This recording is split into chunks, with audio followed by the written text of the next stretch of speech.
Starting a working pantry.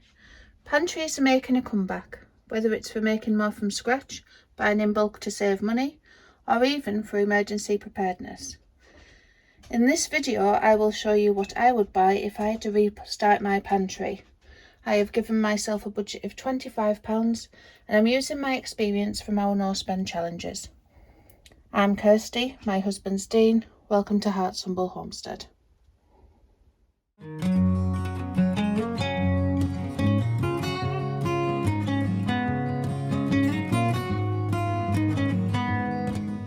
I am making this video after receiving a few inboxes on our Instagram, also called Heart's Humble Homestead, asking for help from people wanting to start their own pantry.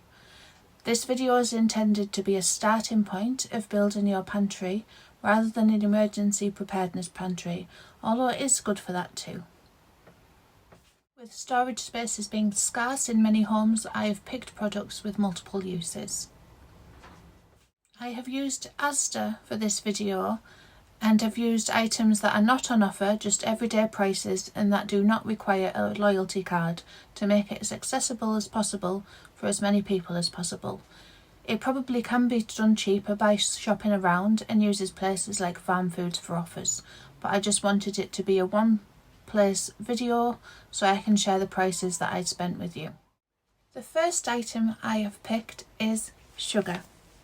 I've picked the 2 kilogram one as sugar has so many uses. I'll put the price up on the screen.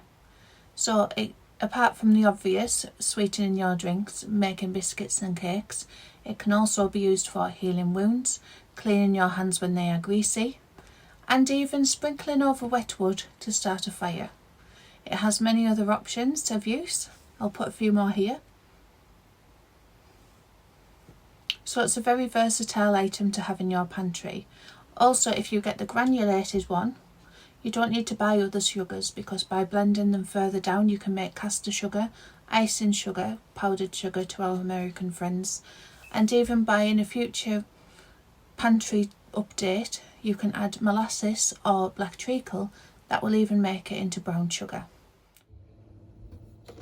To make the caster sugar or the icing sugar, just get your normal sugar, put as much as you need into your blender,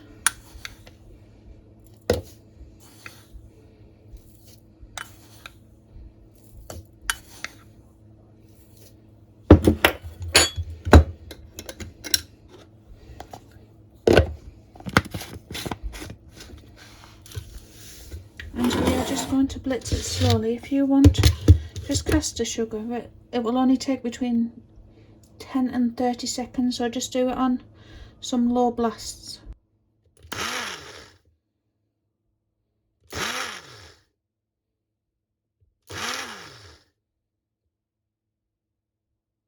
We'll just give it a second to settle so it just doesn't blow in our faces.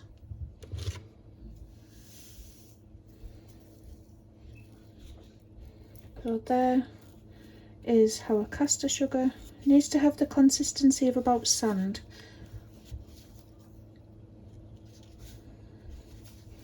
If you want to make it break down further to turn it into icing sugar or powdered sugar, you just need to blitz it a little longer.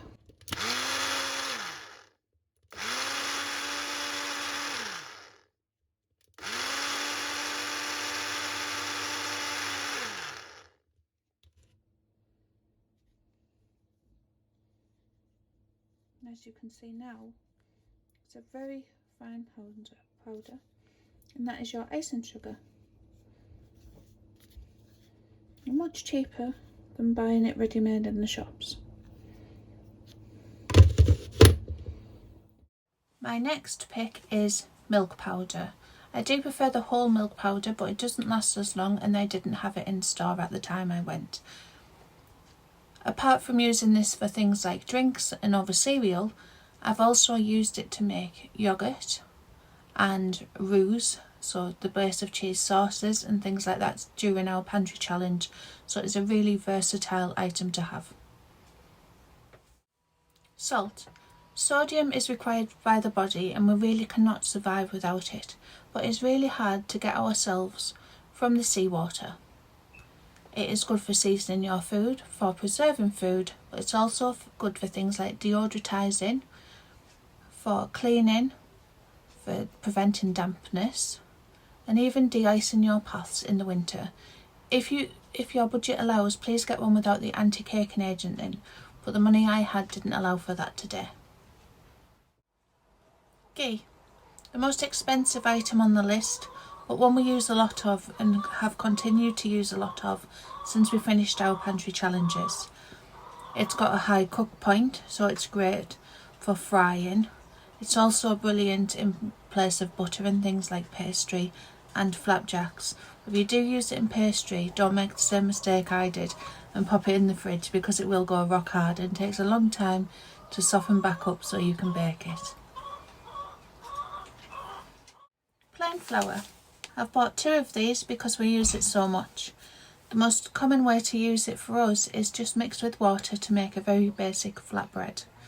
You can also add baking soda to it, so 100 grams of plain flour to 1 to 2 teaspoons of baking powder, and that will make it into a self-raising, self-rising flour, which is why baking powder is also on my list. For the easy flatbreads, I just need 1 cup 250 grams of flour,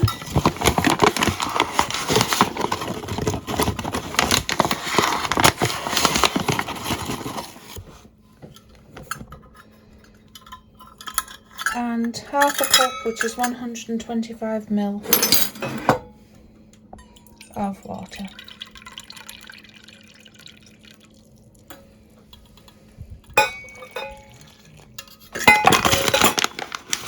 You can also add a pinch of salt if you would like, as I usually do.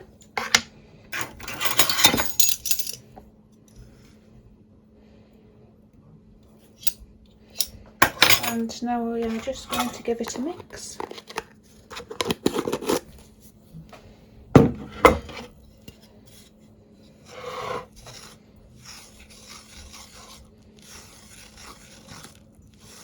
Until it's incorporated.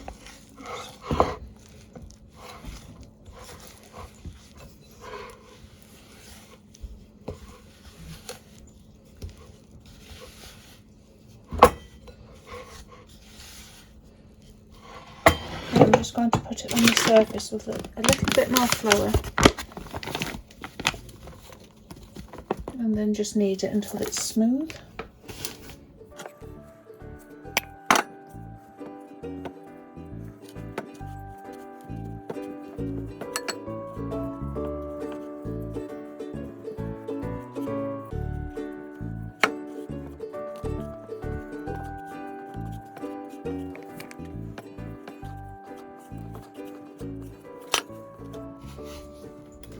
Now I'm just going to pop it back in the bowl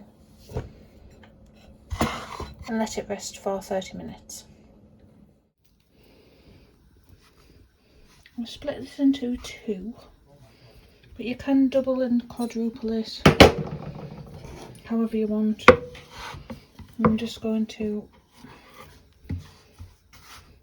roll it out to be as thin as I can get it.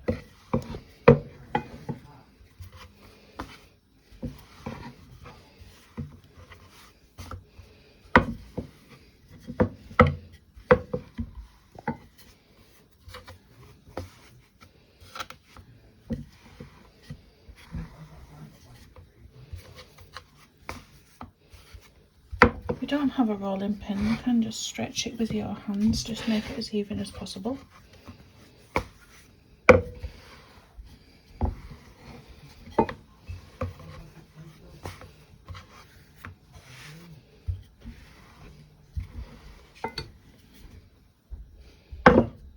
I'm just going to put it in the already heated up cast iron.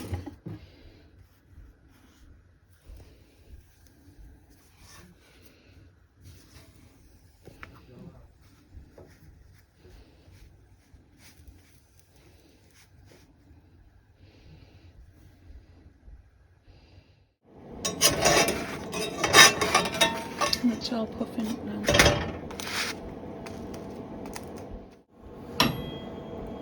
There we go, all puffed up. There is the easy flour, water and a pinch of salt flatbreads. No oil needed. Bicarbonate of soda, baking soda. As well as being used in bakes and cakes and things like that, it is a mild disinfectant with antifungal properties. It can be used as a natural deodorant, it can be used to unblock drains, it can be even used to help sunburn, but please do your own research. It's a very valuable item in my pantry. And don't forget to like and subscribe down below, it really does help the channel. Thanks for watching. Vinegar. Not only good for preserving, it is a fantastic everyday cleaner, one that we use a lot of. And it's also good when added to bicarbonate of soda to help clean your drains. It's also good for as a natural fabric softener for your laundry without the use of extra products. So that's why it's very important for us to have it in our pantry.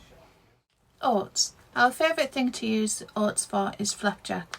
We also use them as regular oats for breakfast, but a really good cost efficient way of using oats is adding them to mince to make the mince go further when making things like spaghetti bolognese and mince and dumplings, things like that. Popcorn kernels. An easy to make snack but not easy enough where you run out of it straight away. It's something that can just linger in the back of the cupboard until it's needed. It is really nice made with the ghee, sprinkled with a little bit of salt.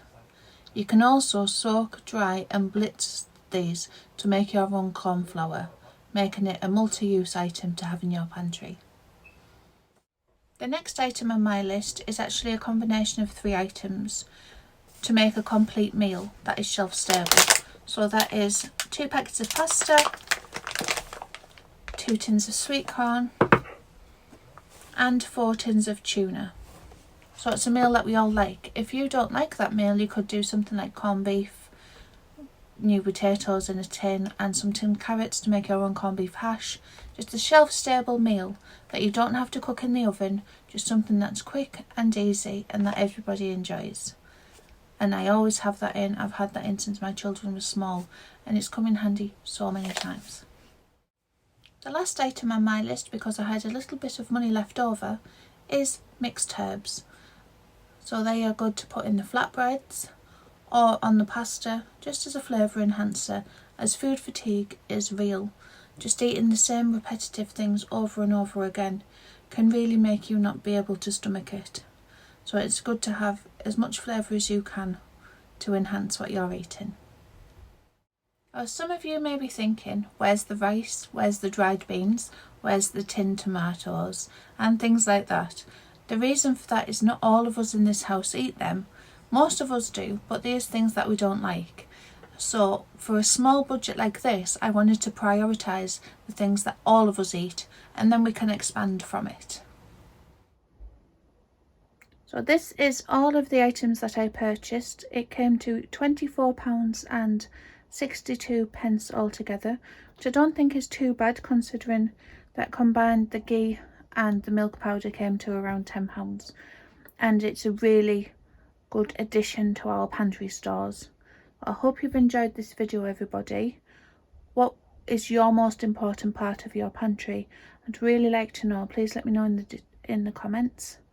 Thank you for watching. Bye.